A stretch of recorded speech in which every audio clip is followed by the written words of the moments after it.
Bom dia, boa tarde, boa noite, bem-vindos a mais uma aula de linguagens formais e autômatos, mais uma aula do nosso módulo 3, e hoje nós vamos conversar sobre ambiguidade de gramáticas. De maneira introdutória, ambiguidade de gramáticas é um assunto que vocês verão mais profundamente em compiladores.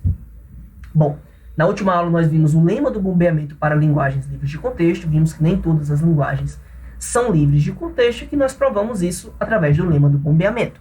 Bem, sobre ambiguidade de gramáticas. Às vezes, uma gramática pode gerar uma mesma cadeia de maneiras diferentes. Bom, essa cadeia foi gerada de maneiras diferentes, ela terá árvores sintáticas diferentes e, portanto, ela terá significados diferentes. Esse resultado pode ser indesejado em certas aplicações, como, por exemplo, em linguagem de programação, certo? Onde um dado programa deve ter sempre a mesma interpretação. Bem, se uma gramática ela gera a mesma cadeia de maneiras distintas, então nós dizemos que aquela cadeia ela foi derivada ambiguamente naquela gramática. Se uma gramática gera uma cadeia ambiguamente, então nós dizemos que a gramática ela é, portanto, ambígua, certo? Então, ambiguamente, uma palavra gerada ambiguamente quando ela é gerada de maneiras diferentes. E se uma gramática gera alguma cadeia de forma ambígua, então aquela gramática é ambígua. Bom, então considera a seguinte expressão tipicamente matemática. Expressão gera expressão mais expressão ou expressão vezes expressão. Ou ainda gera expressão entre parênteses, ou então, por fim, um terminal.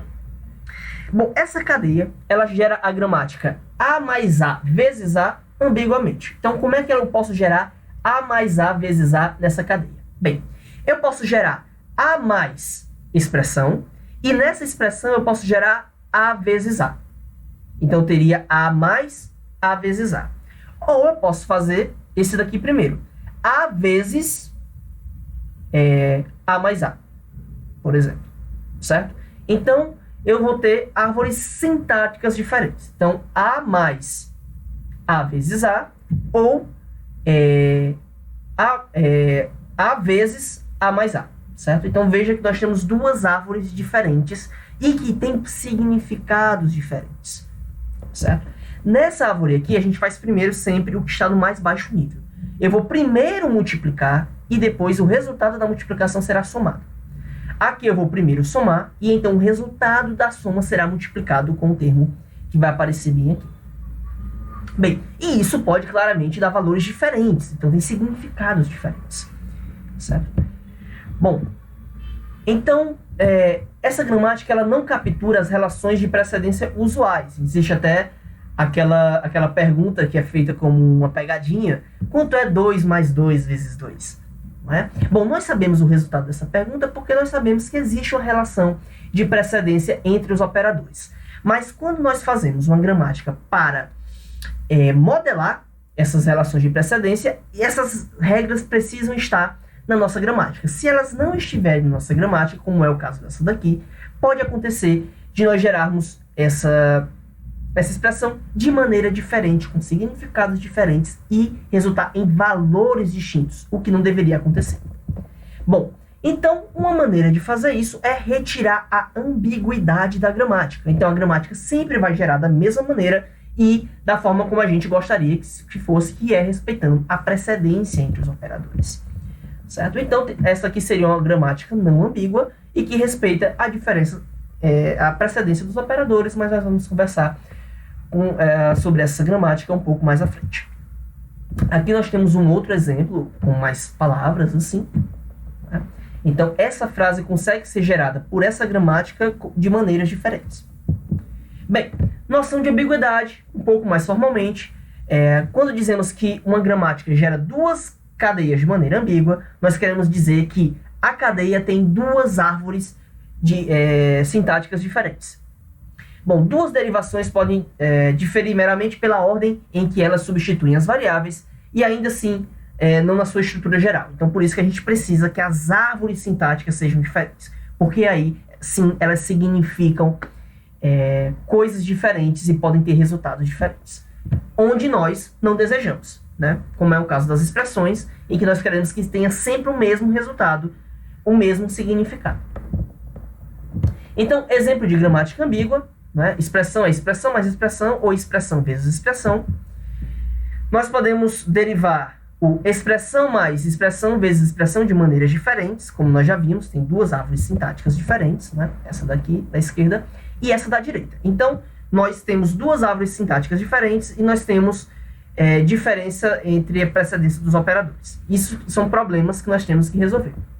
Bom, a precedência dos operadores não é respeitada e operadores idênticos podem ser agrupados a partir da esquerda ou a partir da direita. Então, aqui nós temos os mesmos operadores, mais e multiplicação, aliás, operadores distintos, mas nós poderíamos ter árvores só com operadores de soma ou só com operadores de multiplicação, agrupados à esquerda ou à direita de maneiras diferentes. Então, isso também é um problema que nós não vamos aprofundar muito aqui. Bom, então vamos falar sobre a retirada da ambiguidade de gramáticas. Primeira coisa que nós temos que ter em mente: não existe algoritmo para indicar se uma gramática é ambígua. Então, toda gramática, eu vou jogar no algoritmo, ele vai dizer se a gramática é ambígua ou não. Não existe um algoritmo para isso. Existem linguagens livres de contexto que não possuem gramáticas além daquelas ambíguas. Então, para determinadas linguagens livres de contexto, só existe gramática ambígua, certo? Para essas linguagens, remover a ambiguidade é impossível. Então, nem sempre nós vamos conseguir remover a ambiguidade de uma gramática. Para algumas estruturas que aparecem em linguagem de programação, existem técnicas que eliminam a ambiguidade. Então, falando dessa nossa gramática especificamente, essa aqui seria uma das maneiras de resolver, certo? Então, nós temos esse exemplo aqui. Bom, veja esse exemplo que nós temos. De novo, o mais e a multiplicação. Veja que a soma e a multiplicação eu posso fazer em qualquer ordem. E isso é um problema, como era um problema aqui. Então, para essa gramática, eu continuo tendo o problema da ausência da precedência, certo? Bem, a solução para o problema da precedência é a introdução de variáveis diferentes. Então, qual é a ideia da solução aqui? Se eu quero sempre que a nossa multiplicação tenha uma precedência maior do que a soma, eu preciso sempre que as multiplicações apareçam no nível mais baixo, quando eu fizer aqui a árvore de derivação, eu preciso que a multiplicação sempre apareça em nível mais baixo do que a soma. Porque isso significa que primeiro eu vou multiplicar para depois somar. Tudo bem? E como é que eu vou fazer para que isso aconteça? Para forçar com que a minha gramática opere dessa maneira. Eu vou fazer na gramática que primeiro eu faça todas as somas possíveis. Assim, as somas sempre vão ficar em nível mais alto. E depois eu passo a fazer as multiplicações que se fizerem necessárias. Bem, como primeiro eu fiz todas as somas, depois eu vou fazer as multiplicações, então as minhas multiplicações sempre estarão em nível mais baixo do que as minhas somas, certo? E como é o perigo como é que eu faço para evitar o perigo de, uma vez que eu comece a fazer multiplicações, eu volte a ter somas? Eu vou trocar de variável.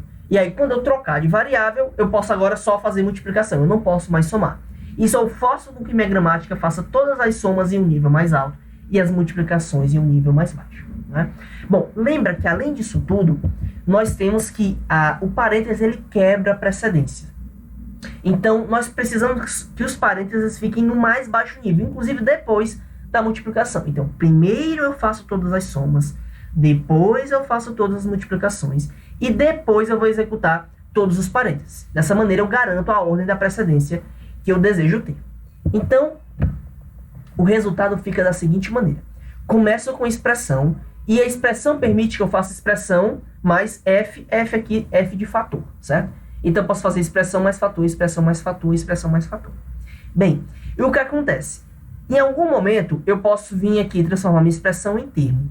Mas, quando eu decidir transformar minha expressão em termo, veja, o termo, ele vai poder fazer a multiplicação com fatores, mas eu não consigo mais voltar para a expressão, eu não consigo mais fazer soma, exceto quando a minha expressão está dentro do parêntese. Mas aí tudo bem, porque eu estou fazendo uma quebra de precedência. Então, mesmo que dentro do parêntese eu tenha uma soma, aquilo vai ser feito primeiro, vai ser feito antes de uma multiplicação, certo? Então, é dessa maneira que eu garanto que a ordem de precedência vai ser atendida. Então, primeiro eu faço todas as somas que forem necessárias, fora dos parênteses. Depois eu faço todas as multiplicações. Aí, então, eu vou ter os meus parênteses. Então, meus parênteses vão estar no mais baixo nível. Serão os primeiros a serem feitos justamente como eu quero, né? E por fim eu coloco aqui os terminais que se fizerem necessários. Certo? Então, eu saio dessas derivações ambíguas para essa derivação aqui. Então, eu só consigo fazer a derivação dessa maneira. O que é ótimo. Eu tenho justamente aqui o A vezes A somado com A. Né? A vezes A somado com A. Né?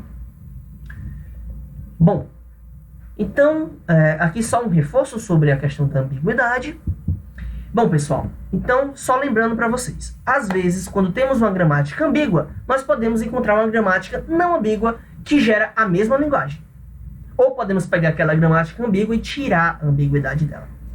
Bom, entretanto, algumas linguagens livres de contexto podem ser geradas apenas por gramáticas ambíguas. Essas linguagens são chamadas de linguagens inerentemente ambíguas. Não dá para gerar aquelas linguagens com a gramática que não seja ambígua. A linguagem, essa daqui, por exemplo, o A, I vezes, B, J vezes e o C, K vezes, onde a quantidade de ocorrências de A é igual à quantidade de ocorrências de B. Ou a quantidade de ocorrências de B é igual à quantidade de ocorrências de C. Uma dessas duas acontece. Ela é inerentemente ambígua. Não dá para gerar essa linguagem por uma gramática que não seja uma gramática ambígua. Bom, é isso, pessoal. Até a próxima.